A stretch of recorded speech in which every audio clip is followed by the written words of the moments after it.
कहानी मन का मीत। शाम को ऑफिस से घर लौटते ही लावण्या ने अधिराज को आवाज लगाते हुए कहा, राज कहाँ हो तुम? नजर ही नहीं आ रहे।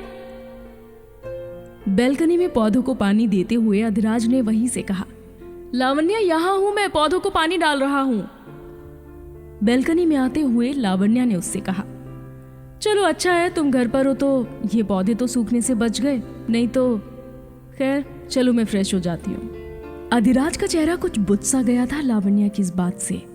उसने वाटर स्प्रेयर को साइड में रखते हुए अपने गीले हाथों को अपनी टी शर्ट से पोंछते हुए कहा, हाँ ठीक है तुम हो जाओ फ्रेश, तब तक मैं हम दोनों के लिए कॉफी बना लेता हूँ, यहीं बैल्कनी में बैठकर पियेंगे, मौसम भी अच्छा हो रहा है आज, नहीं? लावण्या ने अधिराज की इस बात का कोई जवाब नहीं दिया और चली गई। 20 मिनट बाद जब लावण्या फ्रेश होकर अपने कमरे से बाहर निकली तो उसे किसी के हंसने की आवाजें आ रही थी। बैल्कनी में जाकर देखा तो उसकी छोटी बहन मीरा आई थी। मीरा इसी शहर से MBA करने के बाद एक कंपनी में इंटर्नशिप कर रही है। लावण्या और अधिराज पिछले 1.5 साल से इसी फ्लैट में लिव इन रिलेशनशिप में रह रहे हैं और 2 महीने पहले ही कंपनी ने रिसेशन की वजह से अधिराज को नौकरी से निकाल दिया और तब से अधिराज हर रोज लावण्या के ऑफिस जाने के बाद न जाने कितनी ही कंपनीज में अप्लाई करता और शाम को किसी थके हुए मुसाफिर की तरह अपनी थकान मिटाने को पौधों के साथ वक्त बिताते हुए अपने सुकून यानी लावण्या के लौट आने का इंतजार करता ताकि उसके कंधे पर सर रखकर अपने हिस्से की थकान बांट सके, मन पे पड़ा बोझ कुछ कम कर सके, हथेलियों पर अचानक से उभर आई कुछ बदकिस्मती की लकीरों को उसकी हथेली की गर्माहट में छिपा सके। बड़े शहर के इस 2 BHK फ्लैट का किराया और खर्च अधिराज अपनी सेविंग्स में से थोड़ा बहुत तो चला रहा था, मगर उसको एक ख्याल बहुत सता रहा था इन दिनों कि अगर उसे इस महीने कोई अच्छी नौकरी नहीं मिली तो उसे लावण्या को छोड़कर अपने घर शिमला वापस जाना होगा। हालांकि लावण्या ने बातों से अधिराज को नहीं कहा था कि वो नहीं उठा सकती अकेले सारी जिम्मेदारियां, मगर अधिराज के ये कहने पर, लावण्या इस महीने अगर मुझे नौकरी नहीं मिली तो मैं अगले महीने घर चला जाऊंगा, तुम पर बोझ नहीं बनना चाहता मैं। लावण्या ने उस वक्त उससे ऐसा कुछ नहीं कहा था जिससे अधिराज को हिम्मत मिल सके। अरे ऐसे कैसे नहीं मिलेगी तुम्हें कोई जॉब, या फिर डोंट वरी मैं हूं ना, मिलकर कुछ ना कुछ हल निकाल लेंगे। तभी से अधिराज को अपना होना एक नाकामयाब इंसान का होना महसूस करवाता। खैर आज अपनी बहन मीरा को देखकर लावण्या बेहद खुश थी। उसने उसे देखते ही गले से लगा लिया, मीरू तू कब आई? हाय दी, मैं बस अभी आई 10 मिनट पहले, तो पता चला कि आप चेंज कर रही हो तो मैं अधिराज के साथ बैठकर आपके लिए बनाई कॉफी पीने लगी। सॉरी कोई बात नहीं, मैं अपने लिए दूसरी कॉफी बना लूंगी, तुम बैठो। कहकर लावण्या किचन की ओर जा ही रही थी कि अधिराज ने उसे टोका और मीरा के हाथ से उसका खाली कॉफी मग लेकर बोला, अरे तुम क्यों बनाओगी, तुम बैठो मीरा के पास, वो इतने दिन बाद आई है, तुम तो पहले से थकी हुई हो, मैं बना लेता हूँ तीनों के लिए कॉफी। पियोगी ना मीरा एक और कप कॉफी? हाँ भाई, आपके हाथ की कॉफी के लिए तो कोई पागल ही मना करेगा। कुछ देर बाद मीरा ने बैल्कनी में रखे बीन बैग पर आराम से बैठे हुए लावण्या से पूछा, दी एक बात पूछूं? दूसरे बीन बैग पर बैठी लावण्या ने अपने नाखूनों से आधी हट चुकी रेड नेल पॉलिश को कुरेदते हुए कहा, पूछना। आपके और अधिराज के बीच कुछ चल रहा है क्या? मैंने आज आप दोनों के बीच एक नाराज खामोशी देखी जो मैंने पहले कभी नहीं देखी। तो ज्यादा मत सोच, ऐसा कुछ नहीं है, बस वो अपनी जॉब को लेकर परेशान है और मैं भी। यार अकेले खर्च नहीं उठा सकती मैं, अब 2 बार बन रही कॉफी में दूध और कॉफी नहीं लगते क्या? ये तो बहुत छोटी सी बात है, ऐसी ना जाने कितनी ही बातें हैं जो मुझे परेशान करती रहती हैं। मीरा अपनी बहन की ऐसी खुदगर्जी भरी बातें सुनकर हैरान रह गई थी। वो कुछ कहने ही वाली थी कि अधिराज वहां आ गया और बातों का रुख शिकायतों से हटकर पूरे दिन की हलचल पर आ गया था। कुछ रोज और बीतने के बाद लावण्या तय कर चुकी थी कि वो आज अधिराज को साफ साफ बोल देगी कि वो अब उसके साथ नहीं रहना चाहती। वो उससे प्यार तो करती है मगर शर्तों वाला प्यार करती है, इसका एहसास उसे अब भी नहीं था। उसे तो लगा था कि अधिराज उसके भविष्य के लिए बनाई गई योजनाओं के आड़े एक अनचाहे ब्याज की किश्तों की तरह आ गया है जिसे वो बेवजह चुकाए जा रही है। उसने फैसला कर लिया था कि वो आज उससे बात कर ही लेगी। क्योंकि फ्लैट अधिराज का था तो इसे छोड़कर जाने का फैसला लावण्या लेने वाली थी। शाम को घर पहुंचकर लावण्या ने देखा तो आज घर का माहौल कुछ बदला हुआ सा लगा उसे। कमरे के पर्दे साफ, सोफे पर रखे कुशन्स बहुत सलीके से सजे थे, पौधों को पानी दिया जा चुका था। साफ सुथरे घर में जैस्मीन के फूलों वाले एयर फ्रेशनर की भीनी भीनी खुशबू आ रही थी। उसने अपना बैग टेबल पर रखा ही था कि अधिराज ने 2 कप कॉफी 2 टोस्ट के साथ लाकर टेबल पर रखते हुए कहा, मैडम आप कॉफी यहाँ पियेंगी या आपकी फेवरेट बालकनी में? लावण्या तो न जाने आज कौन से घोड़े पर सवार होकर आई थी। उसने बहुत कोशिशों के बाद कुछ शब्दों को अपनी जुबान पर उनके पिघल जाने से पहले कह डालने की हिम्मत जुटाई थी। उसने तो अधिराज का हंसता हुआ चेहरा भी ठीक से नहीं देखा। नहीं पूछी उसने उसके खुश होने की वजह। वो देख ही नहीं पाई उन आंखों की चमक जो उसे ये बताने के लिए बेकरार थी कि उसे बहुत अच्छी नौकरी मिल गई है, पहली नौकरी से भी अच्छी।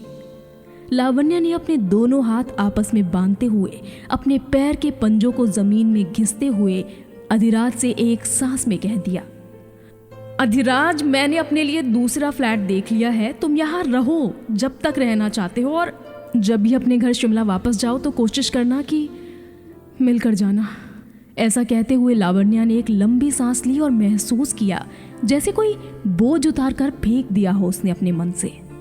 उसने आगे कहा, प्लीज माइंड मत करना, पर मैं अब और नहीं रह सकती इस तरीके से यार। पिछले 3 महीनों से एक पैसा नहीं बचा पाई हूं मैं। अगले महीने गाड़ी लेनी थी मुझे, सब डिसाइडेड था, कितना पैसा सेव करना है और कितना खर्च। लेकिन तुम्हारी जॉब क्या गई, मेरा पूरा बजट, मेरा गाड़ी लेने का सपना सब धरा का धरा रह गया। पिछले 3 महीनों में एक नया कपड़ा नहीं खरीदा मैंने क्योंकि कुछ बचता ही नहीं है। अधिराज के चेहरे के भाव ऐसे बदल रहे थे जैसे एक रेशमी चमकदार धागे में एक के बाद एक गांठें पड़ती जा रही हों। उसका उजला मन अपमानित और लज्जित महसूस करने लगा। अपनी कही गई कड़वी बातों के बहाव में लावण्या को उसकी छोटी बहन मीरा भी नजर नहीं आई, जो लिविंग एरिया के कोने में खड़ी होकर अपनी बड़ी बहन अपनी दी की ये दिल को चीर देने वाली बातें सुन रही थी। मीरा के हाथ में अधिराज का ऑफर लेटर था जिसे मीरा और अधिराज मिलकर आज लावण्या को सरप्राइज देने वाले थे। मीरा से अब नहीं रहा गया। उसने चीखते हुए कहा, बस दी बस, और कितना इंसल्ट करेंगी आप उसे? मीरा तू यहाँ क्या कर रही है? लावण्या अपनी बहन को देखकर दंग रह गई। शायद सोच रही थी कि कैसे अपनी बहन से नजरें मिलाएगी अपनी मतलबी सोच जाहिर करने के बाद, क्योंकि वो अपनी मीरा के लिए तो एक मिसाल थी, एक अच्छी दी, एक अच्छी बेटी और सबसे ऊपर एक समझदार, सुलझी हुई, दूसरों को समझने वाली एक अच्छी इंसान। शर्मिंदगी के कुछ बादल पानी बनकर आंख से गालों पर लुढ़क आए थे।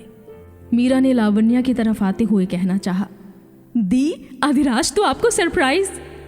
कि अधिराज ने आगे बढ़कर उसका हाथ हल्के से दबाते हुए उसे रोक लिया था सच बताने से। मीरा ने गर्दन घुमाते हुए अधिराज को ताज्जुब से देखा तो अधिराज का चेहरा मुरझा गया था। 3 दिल से जुड़े लोग आज 3 अलग अलग कोनों में बिखर कर जा गिरे थे। कौन किसको संभाले नहीं समझ आ रहा था। लावण्या को घर खाली किए 1 महीना बीत चुका था। अधिराज का मन अपनी जॉब में अच्छे से लग गया था। यहाँ उसका सैलरी पैकेज भी काफी अच्छा था। इस 1 महीने में मीरा अपनी बहन लावण्या को भी समझाती रही और इधर अधिराज के जहन, दिल और दिमाग पर पड़े जख्मों को भरने की हर संभव कोशिश भी करती रही।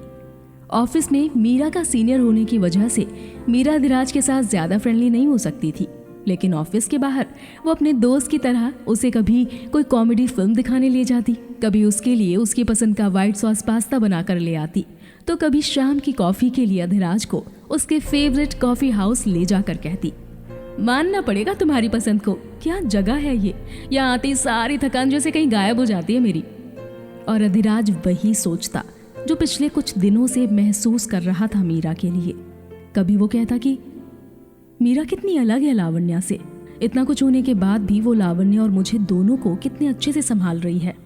कभी कहता कि मुझसे लावण्या का जिक्र किए बिना उसी की बहन होते हुए भी वो कैसे मुझे दिलासा दे पा रही है। एक दिन अधिराज को एहसास हुआ कि वो भी लावण्या की तरह कितना सेल्फिश हो गया था कि उसे मीरा के एफर्ट्स नजर आते हुए भी वो उन्हें नज़रअंदाज कैसे करता रहा। उसने खुद को झंझोड़ते हुए कहा, तू कब से इतना मतलबी हो गया अधिराज? तूने क्या किया उस लड़की के लिए जो हर वक्त तेरी इतनी परवाह करती है? समुद्र में तैर रही किसी चींटी की तरह उसने पत्ता बनकर तुझे किनारे तक पहुंचाया। और तूने उससे ठीक से बात भी की है क्या लावण्या के चले जाने के बाद? वो एक सच्ची दोस्त की तरह तुझे हमेशा दिलासा हौसला देती रही। तेरी जॉब लग पाई और तूने उसे कभी ठीक से थैंक यू भी नहीं बोला। वो कितनी निस्वार्थ है और तू कितना स्वार्थी कि जब रोना था तो उसके कंधे पर सर रख कर रो लिया। उससे कभी नहीं पूछा कि वो कैसी है। अधिराज जैसे किसी बहुत गहरी नींद से जागा था आज। उसने मीरा को कॉल करके डिनर के लिए बुलाया और सारा खाना खुद अपने हाथों से बनाया। ज्यादा तो वो मीरा के बारे में नहीं जानता था, पर जितना जानता था एक एक चीज उसकी पसंद की बनाई थी उसने। घर तरह तरह के पकवानों की खुशबू से महक रहा था। खाना बनाकर वो बैल्कनी की स्लाइडिंग डोर खोलकर पौधों को पानी देने आया तो अपने घर की 7वीं मंजिल से नीचे देखा कि कैब से उतरती हुई मीरा नजर आई उसे। रॉयल ब्लू कलर की लॉन्ग मैक्सी ड्रेस में वो उसे कुछ अलग सी लगी आज पहली बार मीरा को देखकर उसके दिल की धड़कनें कुछ तेज हो रही थी। कुछ था उसके मन के अंदर जिसे वो दबा देना चाहता था कि मीरा को उसका वो बदला हुआ, उसे देखकर सुरमई हुआ चेहरा नजर ना आ जाए। वो वहीं खड़ा होकर ये सब सोच ही रहा था कि उसके घर की डोरबेल बजी।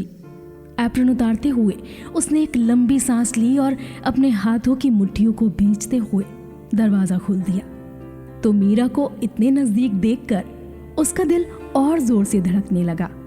मीरा खूबसूरत तो थी ही, आज बेहद खूबसूरत नजर आ रही थी।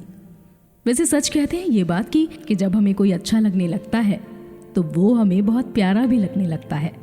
मीरा आज उसे उसकी एक्स गर्लफ्रेंड की बहन से ज्यादा, एक दोस्त से ज्यादा क्यों लग रही थी?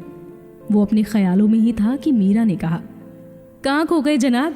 अंदर आना भी है मुझे या यहीं से वापस चली जाऊं? अरे नहीं, वो मैं बस तुम बहुत प्यारी लग रही हो आज मीरा। Thank you. मीरा को जब लगा कि आज अधिराज का मूड बहुत अच्छा है तो उसने कहा, थैंक गॉड ये वापस आ गई। अधिराज ने इधर उधर देखते हुए कहा, कौन वापस आ गई? तुम्हारी हंसी कितनी प्यारी तो है, पता नहीं क्यों तुम इसे अपने पास ही नहीं रखते। अधिराज ने धीरे से कहा, अब कोशिश करूंगा कि कहीं ना जाए। क्या कुछ कहा तुमने? नहीं, कुछ भी तो नहीं। हल्की रोशनी में अधिराज का घर जैसे मीरा के आने से चमक उठा था। मीरा को अधिराज आज कुछ अलग सा लगा। वाइट टी शर्ट, हल्की बड़ी दाढ़ी, उसकी क्लीन शेव से ज्यादा अच्छी लग रही थी उसे। डिनर करने के बाद मीरा ने अधिराज को कई बार थैंक यू बोलते हुए कहा। खाना इतना टेस्टी था कि हॉस्टल का खाना खा कर मैं तो भूल ही गई थी जैसे कि घर का खाना कैसा होता है। कभी दी तो कभी तुम, बस तुम दोनों ही हो मेरा सहारा इस पराये शहर में।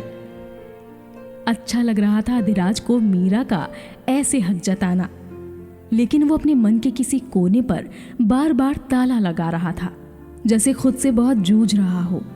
समझा रहा था अपने दिल को कि ये सही नहीं है। वो भरोसा करती है मुझ पर, दोस्त है वो मेरी और साथ ही लावण्या की छोटी बहन भी।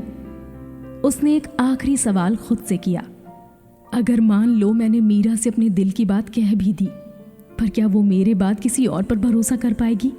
कितना बुरा लगेगा उसे ये जानकर कि मैं पसंद करने लगा हूं उसे देखे बिना कोई दिन नहीं बिताना चाहता। उसकी बातें मुझे सुकून देती हैं। मन की मीत बन गई है वो मुझसे ना होकर भी मुझ जैसी ही है, बहुत अच्छी है वो। नहीं कह सकता मैं अपने मन की बात। मीरा से नजरें चुराते हुए उसने अपनी आंख से गिर रहे आंसू को ये कहकर, मीरा टिश्यू पास करना, शायद कुछ चला गया है आंख में, छिपा लिया था उसने। लाओ ना अधिराज, मैं देख देती हूँ, कहते हुए मीरा ने आगे कहा। कुछ भी तो नहीं है अधिराज, बस मन में जो है वो कह दोगे तो मुझसे छिपकर रोने की जरूरत नहीं पड़ेगी। मीरा की आंखें भी नम हो आई थी। तुम्हें क्या लगता है मैं तुम्हारी आंखें नहीं पढ़ सकती? तुम्हारे मन में जो लावण्या दी का डर है उसे निकाल दो, एक बार फिर सोचो तब भी नहीं बोल पाओगे कि मैं तुमसे प्यार करता हूँ मीरा? चलो मैं ही जवाब दे देती हूँ तुम्हारी इस खामोशी का। I love you too Adhiraj. Lavanya di को मैं पहले ही बता चुकी हूँ कि मैं तुम्हें पसंद करने लगी हूँ, और जब उन्हें इससे कोई दिक्कत नहीं है फिर तुम कैसे मेरा दिल तोड़ सकते हो बताओ? रोते हुए मीरा ने आगे कहा, हम दोनों ही इस बात को जानते हैं कि प्यार तुम भी करते हो और मैं भी। बस मुझ में हिम्मत है इस कश्मकश भरे दोराहे में से एक रास्ता चुनने की। क्या तुम मेरा हाथ थाम कर मेरे साथ इस रास्ते पर चलोगे अधिराज? अब अधिराज के पास इनकार करने की कोई गुंजाइश नहीं रह गई थी। मीरा खींच लाई थी उसे अपनी प्यार की दुनिया में, अंधेरों से बाहर। अधिराज ने नम आंखों से उसे देखा और किसी सहमे हुए बच्चे की तरह अपने डर को दूर भगाता हुआ मीरा की गोद में सर रख कर ना जाने कब तक रोता रहा।